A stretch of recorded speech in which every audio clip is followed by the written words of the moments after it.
habis itu tanah yang nyari kita.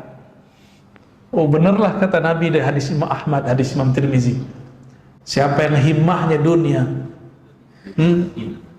maka Allah jadikan pikirannya bercabang dan dia hanya dapat apa yang menjadi hak dia. Tapi sebaliknya, jika himmahnya akhirat, dunia datang. Dunia datang, dia seperti magnet. Nah, dunia itu datang ngejar dia, bukan dia ngejar dunia. Pilih mana, Pak? Allah itu kalau ngasih, itu misterius, Pak. Di sini dikit, di sana banyak, gitu. Kalau di situ banyak, pasti di sini dikit. Jangan pengen banyak. Bener nggak?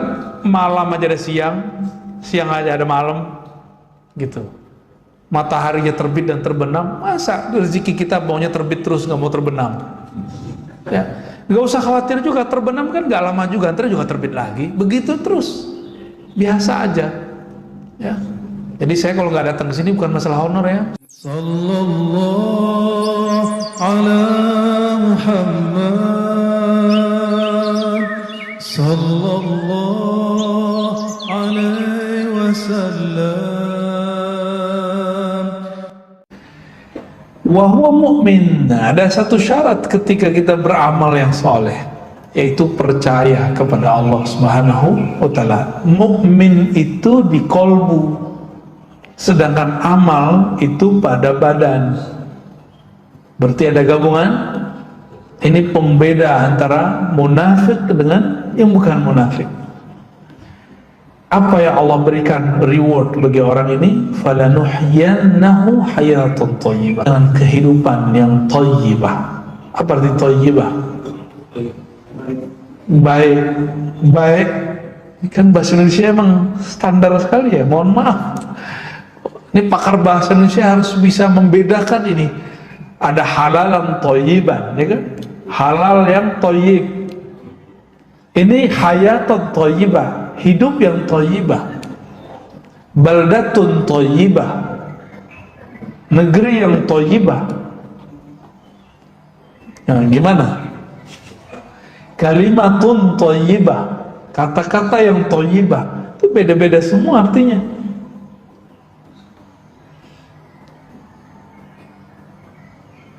Kehidupan yang penuh dengan keberkahan. Ikrimah mengartikan al-hayatut thayyibah al-qanaah, hidup yang penuh dengan rasa qanaah. Itu yang disebut dengan hayatan thayyibah. Karena dia merasa puas dengan apa yang diberikan Allah Subhanahu wa ta'ala. Ya. Jadi apa yang membuat kita nggak bahagia? Karena kita nggak puas dengan apa yang Allah beri. Itu sederhana aja. Dulu sebelum nikah, sebelum punya anak, sebelum punya rumah, penghasilan 700.000 sudah cukup. Sekarang 7 juta kayaknya nggak cukup. Naik 17 juta nggak cukup.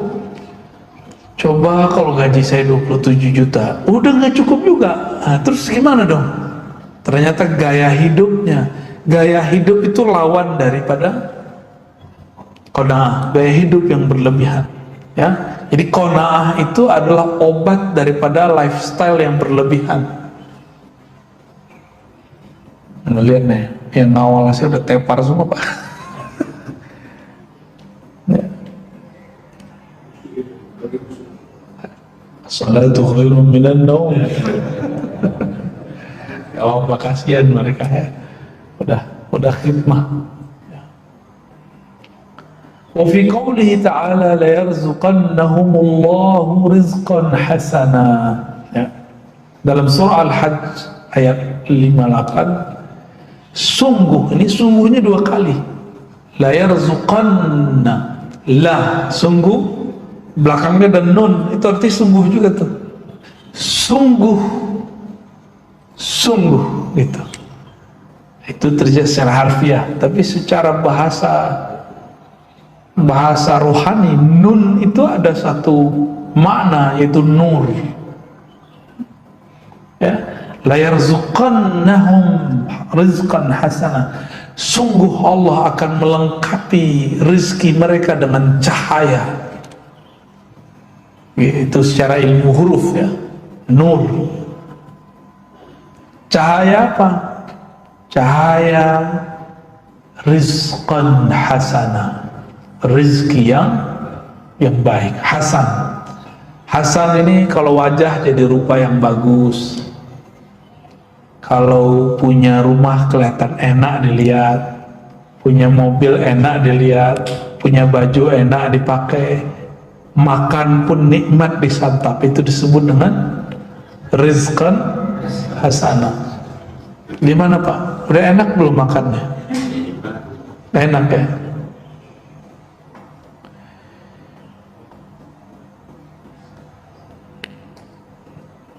Ketika Ahlul Bait dibersihkan Allah dalam surat Al-Ahzab ayat 33, innama yuridullahu yudhiba ankumur rijza ahlal bait wa yutahhirakum tathira. Allah hanyalah menginginkan bagi kamu untuk membersihkan kamu kotoran. Kotoran apa pada mereka? Al-bukhul wa tama. Al-bukhul, kebakhilan dan ketamaan. Lawan dari qanaah. Orang bakhil itu dia pelit kepada orang lain. Nah, bakhilnya ada ininya, ada yang sudah kronis, namanya syahi. Dia tidak hanya pelit kepada orang lain, dia juga pelit kepada dirinya sendiri.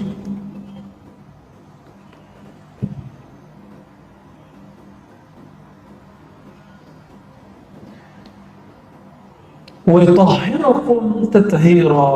Ya. Ayat 3-3-nya di ujungnya, lalu Allah membersihkan kalian, tathira wa ahlul bait, yaitu dengan sakhawa wal qanaah. Lawan dari bukhul tadi apa? Bukhul wal tama. Lawan dari tama itu qanaah. Lawan dari bukhlun kebakhilan itu sakhawa, dermawan, sakhi, orang yang suka berbagi. Berbagi itu tidak hanya bab harta ya, tapi juga ilmu termasuk. Sayyidina Sulaiman itu pernah berdoa, qala rabbi ighfirli wa habli mulkan la yanbaghi li ahadin min ba'di. Ay arada bil mulki kamal al hal fil qana'ah. Sayyidina Sulaiman itu doa, ya Allah ampuni aku, minta ampun dulu beliau. Ini adab berdoa. Wahabli mulkan, berilah aku anugerah mulkan. Apa arti mulkan? Kekuasaan kerajaan, menguasai jin. Salah satu kekuasaan Nabi Sulaiman adalah menguasai jin. Jadi Nabi Sulaiman itu punya cincinnya membuat takhluk, bukan sebenarnya cincinnya, tapi orang yang megang cincinnya itu. Tapi jin-jin yang sesat mengira cincin Nabi Sulaiman lah yang membuat ia sakti. Sebenarnya Nabi Sulaiman itu sendiri. La yanbaghi li ahadin min ba'di, yang mana tidak akan layak bagi seorang pun selainku untuk mendapatkan itu. Nah, ungkapan Nabi Sulaiman itu menunjukkan bahwa beliau ini qanaah, maka Allah berikan akses yang luar biasa. Ada satu ayat di surat Al-Infitar ya, kita udah sering dengar nih imam baca, innal abrara lafi na'im. Sesungguhnya abrar, orang-orang yang berbuat baik, sungguh la fi di dalam na'im, nikmat yang banyak. Nikmat apa itu? Al-qanaah fid dunya, qanaah dalam kehidupan dunia. Wa innal fujara la fi jahim, orang-orang yang berbuat keji di dunia, fi jahim, dalam jahim. Jahim itu nama lain dari neraka atau siksa. Mereka tersiksa gitu. Maka cobalah lihat orang-orang hari ini yang lifestyle-nya tinggi, ya tiap bulan mau ganti HP kan repot Pak. apalagi zaman pandemi. Ya, jerit orang-orang. Ya, riwayat Imam Tabarani dan Qudai dikatakan al-qana'atu kanzun la yafna. Qana'ah itu adalah perbendaharaan yang tidak pernah habis. Jadi orang kalau qana'ah itu sama kayak dia punya kekayaan nggak pernah habis. Tapi kalau bapak ini punya duit banyak, itu bisa habis. Ya, ada satu negeri di Jawa kemarin ya, yang habis jual-jualin tanah. Masih ingat? Oh, pada beli mobil. Namanya duit kan habis, Pak. Sekarang ya kasihan juga sih kita. Demo minta kerja, ya. Ini pelajaran buat kita, biar kita nggak usah nyinggung mereka, tapi kita dapat pelajaran dari mereka bahwa harta meskipun miliaran banyak nggak akan bertahan, ya. Yang membuat bertahan itu al-qanaah. Ini pesan buat diri kita dan apalagi keluarga di rumah, istri itu penting sekali ini mempelajari bab qanaah. Ini bukan alasan kita untuk tidak menafkahi, ya. Justru laki-laki itu kebahagiaannya bisa memberi nafkah. Laki-laki yang tidak normal, tidak sempurna, dia nggak memberi nafkah, ya. Jadi jangan ada yang seneng tuh, wah enak yang sama apa orang kaya gitu. Terus maksudnya apa nanya begitu? Maksudnya apa? Biar kita nggak memberi nafkah. Itu cowok laki-laki nggak jantan itu yang nanya, ya. Laki-laki yang jantan itu, yang gentle itu ya bertanggung jawab. Bertanggung jawab, jangan enak-enakan ngomong begitu, ya. Itu cowok matre namanya, ya.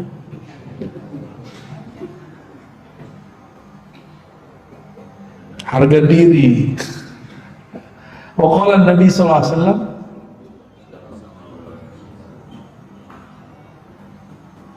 radiya yarda, irda bima qasamallahu laka takun aghnan nas. Nah, ini ada sebuah riwayat juga, ini ada di riwayat Imam Tirmizi, semakna dengannya. Ridolah terhadap yang Allah berikan bagimu, engkau akan merasa menjadi orang yang paling bercukupan di antara manusia, ya. Bahasa Arabnya aghna, kaya. Jadi kaya dalam bab kerohanian itu bukan banyak kepunyaan. Kaya itu merasa cukup dengan pemberian Allah Ta'ala.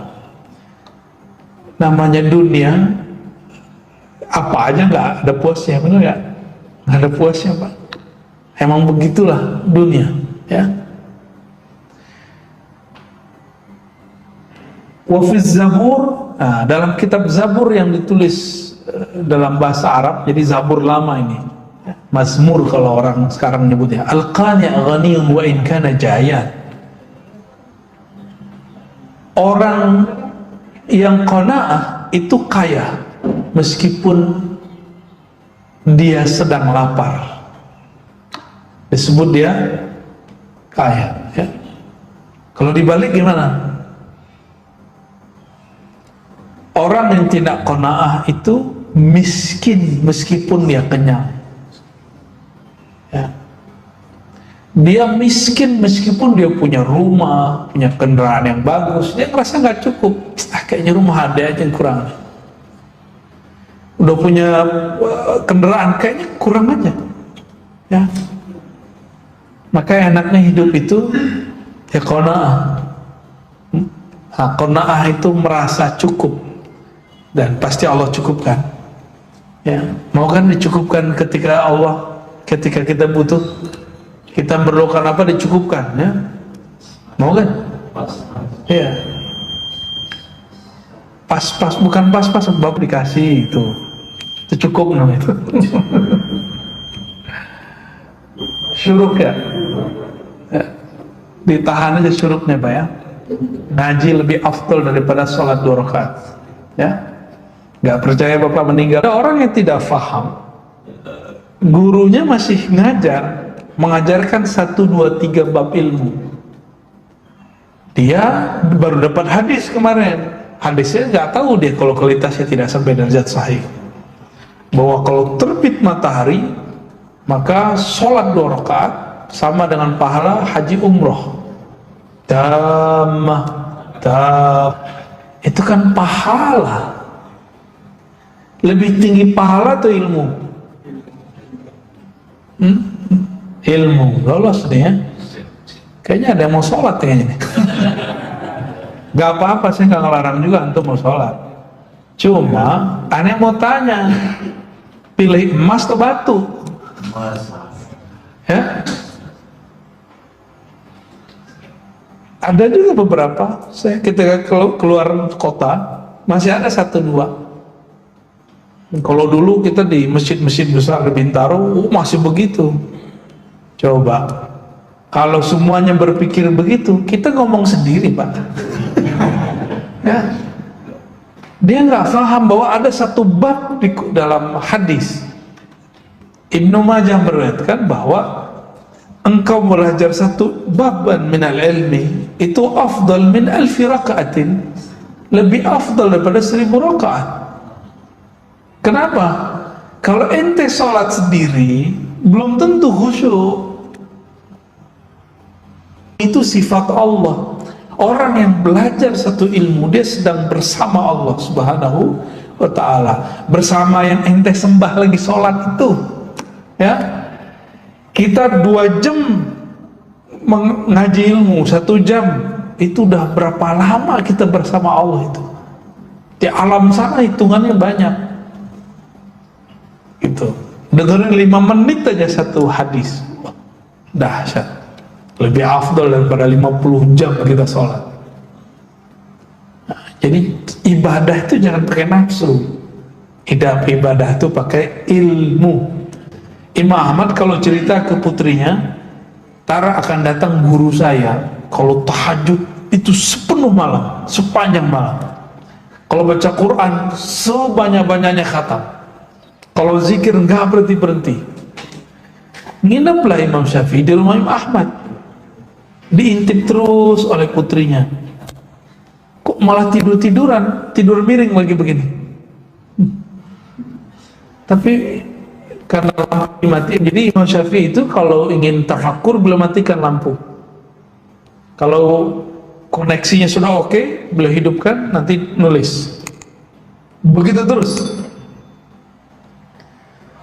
Besok pagi laporlah putrinya kepada ayahandanya, wahai ayahanda, katamu gurumu itu ahli sholat malam, sepanjang malam sholat. Aku intip malam tadi dia tidak pernah sholat kecuali cuma sholat witir. Sebutin semua, dilaporin semua. Lalu dipanggillah anaknya, sini nak. Nanti kalau kita sarapan, kita tanya guru kita, Imam Syafi'i, ngapain dia malam tadi? Nyampelah jam sarapan. Orang Arab tuh jam sarapannya 9 tuh jam 10. Ketika makan sarapan, sebelumnya Imam Ahmad ngomong, guruku itu kalau makan dikit. Tapi ketika sarapan di rumah Imam Ahmad, nambah sampai 2-3 kali. Kira-kira begitu kalau diterjemahin orang Indonesia ya. Bengong itu anaknya, matanya tuh tebah. Memang gak jelas. Yang benar ini ya. Ini ulama apa sih makan kok banyak? Muhammad bin Idris ya. Putriku malam tadi selalu memata-mataimu. Dan juga waktu sarapan ini dia heran melihat engkau makan. Apa gerangan yang ada padamu? Mohon terangkan kepada putriku. Karena orang awam itu punya teori tentang guru itu ala dia, nggak cocok ditinggalin. Itu murid kurang ajar benar itu. Ya, Guru kok ala dia, bukan ala guru itu. Kalau Imam Syafi'i mengatakan, malam tadi aku murojaah satu ayat, satu surat, sampailah di satu ayat, aku berhenti dan mengulangnya 70 kali. Setiap mengulangnya ada satu masalah baru yang aku temukan jawabannya. Imam Syafi'i, satu ayat diulang 70 kali, dalam semalam dapat 70 masalah baru. Ilmu. Orang sholat 70 rakaat belum tentu dapat ilmu seperti Imam Syafi'i. Gimana? Anda mau protes? Ketika sarapan ditanya, kok makannya banyak? Katanya zuhud, katanya qanaah. Kata beliau apa? Yang paling aku tahu di Baghdad, rumah Imam Ahmad itu makanannya paling halal dan paling thayyib. Putrinya masak dengan bismillah, kepala rumah tangganya mencari dengan halal. Maka aku tidak mau menyisakan diriku untuk mengambil berkah dari rumah penuh berkah. Makanya di modus makan banyak deh. Jadi Imam Ahmad dulu antum. Jadi kita kalau di rumah orang soleh banyak-banyak makan, Pak. Ya. Soleh beneran loh ya, bukan soleha. Kalau dihidangkan, ya. Apalagi kita tahu yang masak nih dengan nama Allah, makan yang serius. Karena memakan makanan keberkahan itu sama dengan Bapak puasa sabar. Kita puasa dan sabar, makan itu syukur itu sama. Pilih mana? Kayaknya pilih makan ya. Sama kita berarti.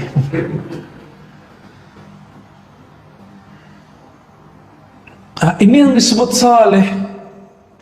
Kalau di rumah orang yang halal makanannya, jangan makan sedikit, itu saleh. Ketika ada ilmu, ibadahnya akal memahami, ibadahnya qalbu merenungi. Nah, Imam Syafi'i ibadahnya malam tadi apa? Merenungi, dan itu lebih dahsyat, sama dengan 1000 rakaat. Jadi ketika dia dapat satu makna itu 1000. Kalian aja 70.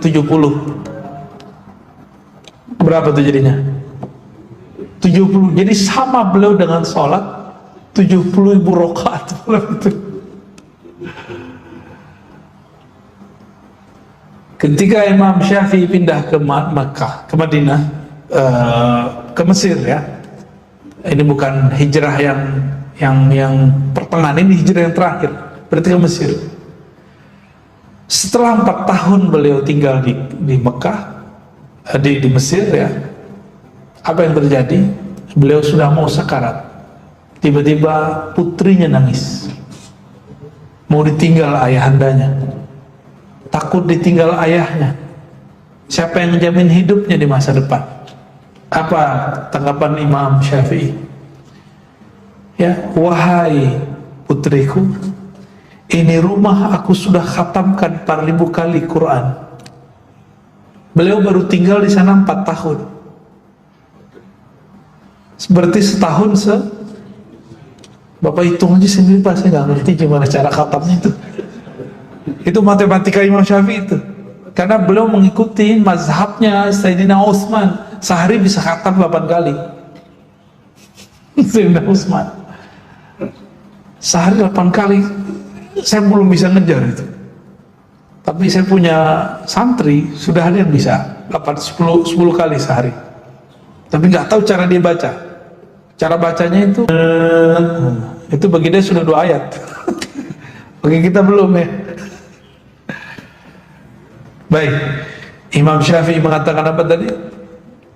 Apa yang kau khawatirkan? Ini rumah sudah diberkahi khataman 4000 kali khatam. Ini kata-kata Imam Syafi'i. Itulah sekarang yang jadi kota Kairo itu ya, tempat beliau dulu baca Quran. Barangkali ya itulah yang jadi Al-Azhar sekarang itu, tempatnya beliau dulu tinggal itu.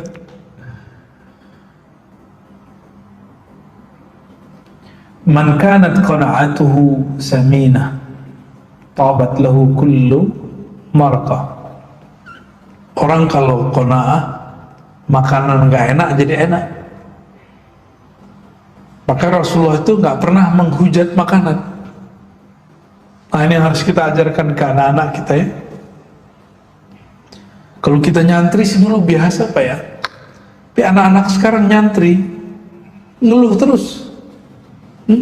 Padahal nyantri sekarang udah jauh lebih enak daripada nyantri zaman dulu ya. Anak saya masukin ke pesantren, nggak bisa makan dia. Oh ya, ada yang lebih lucu nih, ini dia pertama masuk pesantren muntah, gaya beneran. Dia juga al-izzu fit ta'ah. Jadi Allah memberikan 5 pasangan ya, ada 5 pasang amalan. Al-izzu fit ta'ah, izzah, semangat itu ada dalam ta'at, semangat kemuliaan. Wazillu fil ma'siyah, kehinaan itu ada dalam maksiat. Wal haibatu fi qiyamil lail, orang yang karismatik itu adalah orang-orang yang membangunkan, yang qiyamul lail, baik dengan ilmu atau dengan amal. Maka orang-orang yang qiyamul lail kuat, meskipun wajahnya lelah, matanya pucat ya, tapi dia punya haibah, punya karismatik ya. Maka kalau ada di antara bapak ibu ini anaknya pengen dijadiin ulama, ajarkan anak kita qiyamul lail, baik qiyamul lail dalam berilmu atau qiyamul lail dalam beramal ya. Biar kalau dia ngajar itu didengar, berarti Allah ridho. Kalau dia berkalam, kalamnya itu berefek di kolbu manusia, itu berarti dia ahlu qiyamil lail. Kenapa dia kemudian dahsyat? Karena dia bisa beramal di saat orang-orang gak lihat dia. Dia bisa bangun di saat orang-orang gak sanggup bangun. Berarti kolbunya kuat. Jika dia berkata-kata, dia tinggal manahin kolbu orang set gitu aja Pak. Tapi kalau masih pakai panah kurang kuat, dia harus menjadi seperti lampu pijar, tanpa perlu memanah orang, siapapun yang dekat pasti dapat cahayanya. Syukur-syukur jika kolbunya seperti rembulan ya. Bahkan jika kolbunya seperti matahari ya. Wal hikmatu fil batnil khali, kebijaksanaan itu muncul apabila orang sering mengosongkan perutnya, artinya puasa. Kalau Imam Syafi'i tadi apa dong? Itu lain lagi. Makanya antum lagi puasa sunat, diundang orang soleh wali Allah makan, batalin puasa sunatnya, karena makan dengan beliau lebih afdal dari antum berpuasa. Karena yang masuk keberkahan ya. Kayaknya bakal batal di puasa Daud ya. Wal ghina fil qana', dan kekayaan itu hanya ada pada orang-orang yang qana', tidak ada pada orang yang banyak duit ya. Bapak survei aja, orang banyak duit kan sudah punya teman banyak nih ya, nggak akan merasa kaya dia. Man qana'a istaraha min asy-syughul wastatala 'al-kull, orang yang qana'a dia akad mau bahagia, qana'a ya. Man nazarat ainahu ila ma fi aidin nas tala huznu, siapa yang masih senang melirik kepunyaan orang, rumah orang, mobil orang, apanya orang lah, huzun, apa arti huzun? Kesedihannya, bawaannya sedihnya, kok saya begini, kok saya begitu ya. Saya masih ingat dulu waktu masih mahasiswa, kalau ngeliat ada petakan kosong, coba kalau aku tinggal di situ nggak bayar gitu Pak. Bener nggak, sama nggak? Sama kita ya. Waktu dulu masih mahasiswa. Sekarang udah ngeliat petakan kosong, nggak minat. Minatnya rumah gede yang kosong. Kalau ngeliat rumah gede yang kosong, ya Allah, ngapain ya orang kok tinggalin rumahnya? Kasih buat saya aja deh. Gitu kan. Sekarang begitu. Nah, ini Ustadz juga diuji, Pak. Ustadz itu ujiannya ngeliat tanah kosong. Serius. Kayaknya pengen bangun terus ya. Pengen bangun pesantren kan modus itu. Donasi. Ada nasinya ya. Ini hati-hati. Kalau para dai tanya kolbunya, ini nafsumu atau kolbumu? Gitu. Ya. Kita pengen bangun. Ini nafsu kita atau emang manhaj yang diturunkan guru kita? Saya ketemu ada ajengan di Jawa Barat. Kata gurunya, kamu kalau punya pesantren harus ada pembangunan lahir batin. Jadi walaupun nggak ada apa-apa, harus ada apa kek yang ente sedang bangun. Itu ijazah dari gurunya. Ijazah dari gurunya. Untuk apa? Orang kalau ada yang membangun berarti dia ada usaha untuk mengumpulkan dana. Dan saya tanya, kamu terima dana dari pemerintah nggak? Enggak. Dari partai? Enggak. Terus dari mana? Ada aja. Gitu. Jadi dia nggak ngantungin hatinya kepada makhluk. Wah, itu boleh. Itu nggak apa-apa. Ini tanah yang di sini belum selesai dibangun, udah pengen bebasin tanah yang sampingnya lagi, Ustaz. Ya, nafsu saya maksudnya. Itu nafsu saya, Pak. Makanya ujian saya waktu beberapa tahun kemarin adalah melepas apa yang saya imajinasikan bakal jadi pusat pesantren. Kita lepasin. Talak tanah, Pak. Setelah kita talak tanah, barulah kemudian rasa berat di pikiran itu berkurang. Saya jadi bisa fokus ngajar, bisa bebas keluar kemana-mana. Ya, habis itu tanah yang menarik kita. Oh benerlah kata Nabi dari hadis Imam Ahmad, hadis Imam Tirmizi. Siapa yang himmahnya dunia, maka Allah jadikan pikirannya bercabang, dan dia hanya dapat apa yang menjadi hak dia. Tapi sebaliknya, jika himmahnya akhirat, dunia datang. Dunia datang, dia seperti magnet. Nah, dunia itu datang ngejar dia, bukan dia ngejar dunia. Pilih mana, Pak? Ini teorinya doang yang mudah nih. Cobain aja sendiri, kuat. Madam al-iqab fi matarihi fala tusammu ilaihi himmatus sayad. Ini nggak perlu ya. Nah, maka jamaah yang memuliakan Allah,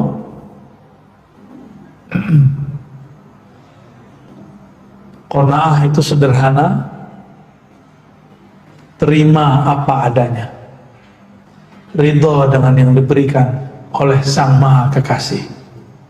Mulailah qanaah dalam hidup, mulai di rumah nggak menghujat makanan istri, ya. Itu latihannya seperti itu. Praktekkan itu ke anak-anak kita, semoga anak-anak kita ikut qanaah. Amin ya rabbal alamin. Maka keluarga itu akan jadi keluarga yang mubarak, keluarga yang penuh keberkahan dari Allah Subhanahu wa taala, ya. Wallahu alam bishawab. Gimana, Pak? Ada pertanyaan. Ya. Dari Sorong, Papua Barat. Masya Allah. Udah jam berapa tuh? Assalamualaikum Buya Aramsi. Waalaikumsalam. Apakah qanaah bisa datang dengan sendirinya atau bagaimana cara mendapatkannya? Jazakumullah. Qanaah itu ilmu. Ilmu yang dipelajari. Ilmu ini sifat, akan menjadi sifat, karakter di badan. Jika kita ingin sabar, bergaullah dengan orang sabar. lihat cara dia menghadapi sesuatu gitu. Maka berkatalah para imam kita, man la yara muflihan la yuflih. Orang yang tidak pernah melihat orang sukses tidak akan pernah tahu cara sukses. Orang yang tidak pernah melihat orang qanaah, maka bergaullah dengan orang-orang yang qanaah. Kadang-kadang yang qanaah itu belum tentu ustaz, ya. Ada ustaz yang nggak qanaah banyak, Pak, masalah honor, serius, ya. Saya dapat kabar di satu wilayah di Kalimantan, jamaah di situ minta jam subuh yang tidak ada dalam schedule. Satu titik dia takar segitu ya. Kalau enggak saya nggak mau. Sampai begitu. Qanaah nggak tuh? Kalau yang dia dai itu tahu tugasnya. Tugasnya kan menyeru orang kepada Allah, ya. Maka dia nggak hitung-hitungan lah masalah itu. Allah itu kalau ngasih itu misterius, Pak. Di sini dikit, di sana banyak, gitu. Kalau di situ banyak, pasti di sini dikit. Jangan pengen banyak. Bener nggak? Malam aja ada siang, siang aja ada malam, gitu.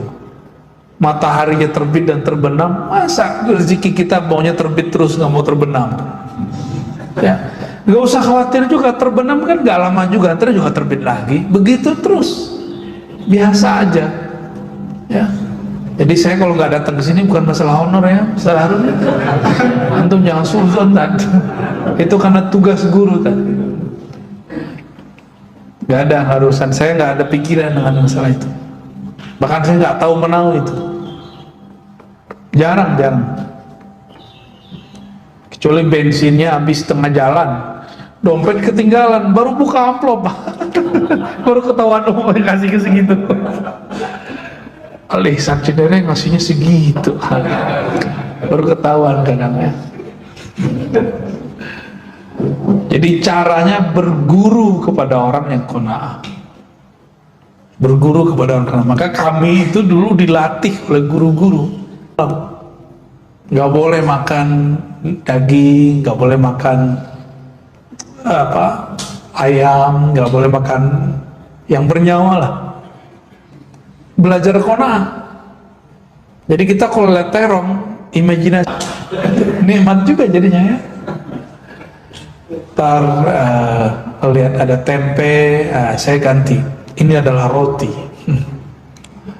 Kita ganti aja switch.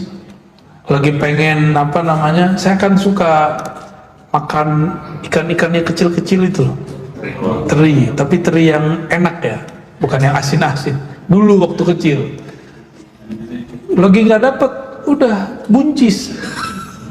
Jadi kalau makan buncis, imajinasinya teri. Syukur aja, dan itu nikmat. Ini modal saya hidup sampai hari ini. Rasa berkecukupan itu ada di situ. Ya, alhamdulillah rabbil alamin. Semoga guru-guru kita diberkahi oleh Allah SWT. Berguru, Pak, ya, yang disorong berguru kepada mereka. Maka jangan ngendon aja di rumah, sesekali safar, sekali rihlah, sesekali ikut khurud sama tabligh, ya, biar tahu rasanya. Sekali khalwat dengan para ya, lihat akhlak dia yang ngomong sesat itu, berakhlak dia. Agama ini agama akhlak, bukan agama ngomong hukum. Hukum itu nomor sekian. Yang Nabi utamakan akhlak. Hukum ngencingin masjid apa? Bahasa kasar tuh, haram nggak? Tapi ganggu orang lagi kencing di masjid nggak boleh juga. Sahabat Nabi udah bawa pentungan memukul orang Badui yang kencing di masjid. Apa kata Nabi? Biarin. Tuh akhlak Nabi. Masjidnya dikotorin, orang, ya Allah, buang air kecil di situ. Itu selangnya kemana-mana terus. Nabi pakai akhlak, dan itu hujah terkuat. Jadi akhlak itu hujah terbaik. Hujah terbaik bukan antum menyebutkan hadis riwayat Bukhari nomor sekian, enggak, itu bisa dikalahkan. Ya. Surah Al-Baqarah ayat sekian, itu bisa dijelaskan. Itu kan penafsiran kamu, belum tentu penafsiran aslinya begitu. Bisa begitu. Tapi kalau pakai akhlak, siapa yang bisa tolak? Ya. Al-Quran turunnya ke kolbu, akhlak dasarnya kolbu. Berarti yang benar-benar punya hujah Quran siapa? Orang yang berakhlak, karena dia bekerja dengan kolbu. Jadi ini agama kita, mari berdakwah dengan akhlak, ya. Saya pun lagi merubah cara dakwah saya ini, Pak. Proses terus penyempurnaan. Jika di masa-masa lalu saya suka frontal, ya itu maklumlah darah muda, ya. Sekarang pun lagi mencoba memperbaiki. Maka saya paling, ketika ada yang sesuatu orang tersinggung, ya saya minta maaf, ya. Tapi nggak semua juga kita harus minta maaf, ya.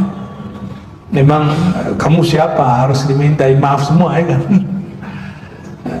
Hal yang pantas kita mintain, kita minta maaf. Yang bikin fitnah, yang bikin kacau, kalau saya jadi asbab orang bertengkar, maka saya minta maaf.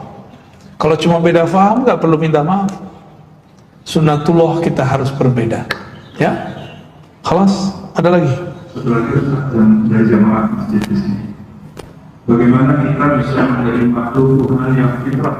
Bagaimana sikapis cobaan yang kita terima? Kayaknya hidup susah amat sih yang nanya. Emang nggak pernah menikmati hidup apa? Kita ini dari awal hidup tuh sudah enak. Paling masalah cuma beberapa detik, beberapa menit, beberapa jam. Masalah itu jangan terlalu dihayati. Yang dihayati itu penyelesaian masalah, ya. Kalau di Quran nanti ada pembahasan tentang itu, tentang as-sabr, ya. Jadi Allah Subhanahu wa taala tentang al-bala mengatakan wa balawnakum bil hasanati was sayyiat. Tuh surah Al-A'raf 168, dicari di rumah. Wa balawnahum, kami akan menguji mereka. Surah berapa? Al-A'raf ayat 168. Wa balawnahum, kami kalau uji mereka ada dua, satu hasanat, yang baik-baik. Maunya yang baik-baik doang, ya? Berarti kamu aja jadi Tuhan, ya. Ini kan suka-suka Allah. Kami uji mereka, kami tempa. Bala itu bahasa Arab artinya penempaan. Besi kalau sering ditempa, terus kita mau buat pisau, pisaunya bagus nggak? Jika antum ingin punya kolbu tajam, pikiran yang dahsyat, siap-siaplah ditempa. Maka kalau di sekolah itu, anak-anak yang sering mengerjakan contoh soal, lalu dikasih latihan, dia biasa aja nanti kalau ujian, ya. Saya bisa baca kitab begini, itu bukan soal-soal, ini memang karena latihan aja sebenarnya. Dulu nggak pede baca kitab depan orang, takut dikritik, ya. Sekarang cuek aja, yang penting paham isinya, ya. Yang penting kita bisa memahami isinya. Kadang-kadang kita diuji dengan kebaikan, dipuji orang, dapat rezeki yang banyak, disenangi orang. Ada dibalik wasayyiat, dibenci orang, dikata-katain orang, dianggap syubhat sama orang. Antum udah pernah dianggap syubhat belum? Dan pernah tolol belum? Seru loh. Dibilang tolol sama orang tuh seru banget, ya. Ya, dibilang sesat sama orang tuh unik lah, ya. Ada orang yang bilang saya sesat karena masalah bab ruh. Ruh saya bilang gak dicipta, ruh itu dihembuskan. Ya kita sebutkan. Dia bilang, oh nggak ada di Quran begini. Saya tanya, Quran ayat mana Pak? Dia nggak hafal. Nah, kan lucu kan? Jadi dikafirkan orang itu, disesatkan orang itu betul-betul seru sekali. Karena yang menyesatkan saya itu ditanya ayatnya, pelongo-pelongo deh, nggak jelas, ya. Di situ saya kemudian menjadi ketawa, ya. Kadang-kadang kita nggak disenangi orang. Banyak Pak, bagian-bagian pemahaman saya ada yang disenangi orang dan enggak. Tapi ingat, saya ini mengajar bukan untuk nyenengin orang gitu.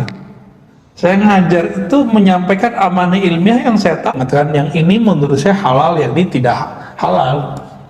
Yang ini haram, ini tidak haram. Bisa jadi beda dengan yang antum pikirkan. Bab politik nanti, Anda belum tentu ngikutin antum, ya. Nah, karena kita bukan ustadz-ustadz pemuas nafsu jamaah. Kita punya manhaj sendiri, punya manhaj fikrah sendiri. Nah, saran saya kalau dai-dai harus punya karakter yang lebih dari itu kalau bisa. Dia menarik jamaah, bukan ditarik jamaah. Nah, kapan dakwah menjadi hancur? Ketika ustadznya menjadi pemuas nafsu politik jamaah, pemuas nafsu pemahaman jamaah. Ya ganti aja statusnya, jangan jadi ustadz lagi, ya jadi jamaah aja.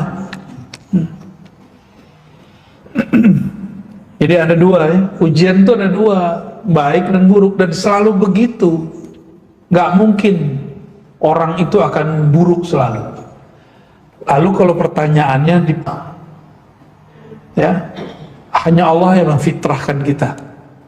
Nabi mengatakan orang yang puasa Ramadan imanan wa ihtisaban, ya, maka dia akan lahir seperti dia akan keluar dari Ramadan seperti lahir dari ibunya.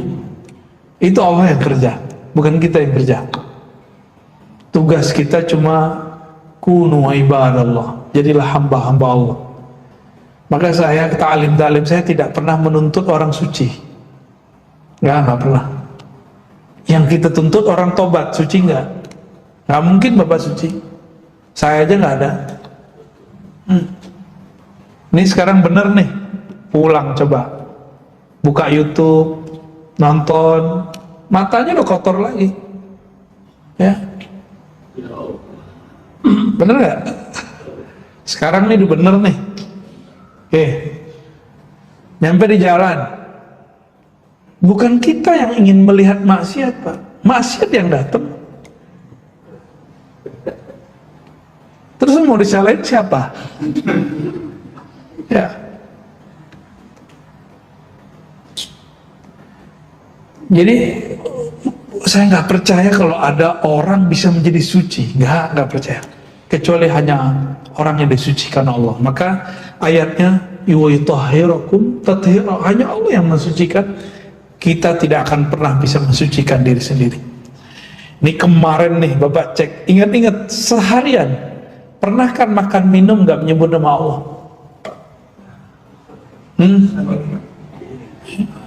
Gimana tuh?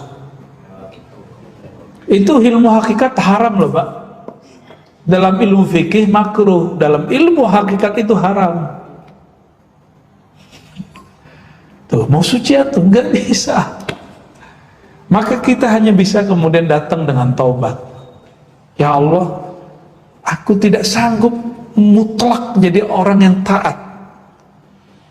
Tapi Engkau Maha penerima taubat. Terimalah taubatku. Besok begitu lagi, bakal begitu terus. Maka disebut tawabin, orang yang setiap hari dia datang mengadukan dosanya kepada Allah.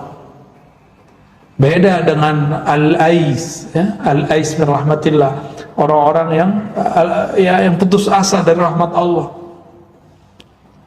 Al-qanitun, orang-orang yang putus asa dari Allah, itu enggak masalah dikit ngeluh, ya. Apalagi kalau maksiat. Nah, ini maksiat ini kan orang kalau kena maksiat mikir gini, yaudahlah hancur-hancur sekalian. Nah, itu nggak benar itu. Jangan begitu sama Allah. Allah nggak begitu kok. Allah mengatakan jika dosamu ananas sama, menyundul langit, tapi engkau ngaku kepada Allah, Allah ampuni. Allah tuh suka sama orang ngaku. Sederhana nih penutup. Kita punya anak salah, dia ngaku salah depan kita, dimaafin nggak? Bapak suka kamu ngaku. Kita nggak ngomong gitu Pak. Coba anak kita ngaku nggak salah, terus ketahuan gimana? Ya, jika kita suka orang yang ngaku, itu sebenarnya sifat Allah yang Allah titipkan di kolbu ini biar kita faham. Kalau engkau datang kepada Allah, datanglah dalam penuh pengakuan dan penyesalan. Dan Allah itu lebih sempurna dari kita. Orang tua, ibu udah kesel sama anak dari saudara, kamu pulang, keluar, jangan balik-balik. Nggak balik, dicari nggak? Allah cari rahmatnya, disebar, cari orang ini. Begitu Allah baik, ya. Jadi nggak usah khawatir lah. Mau ustadz, mau kiai, mau orang biasa, orang alim, nggak orang alim, dosanya, kesempatan maksiatnya sama, ya. Maka beruntunglah orang yang mengaku salah dan tidak suci. Itulah orang-orang yang Allah cintai. Innallaha yuhibbut tawwabin. Sesungguhnya Allah cinta kepada orang-orang yang menyesali maksiatnya, taubat kepada Rabbnya. Allahumma ja'alna minat tawwabin warzuqnal qanaah. Ya Allah, berikan kami rasa penyesalan, rasa mengaku di hadapan-Mu, dan berikan kami, hiasi kolbu kami ya Allah dengan sifat qanaah, ridha dengan pemberian-Mu. Sedikitnya menjadi banyak, banyaknya penuh keberkahan.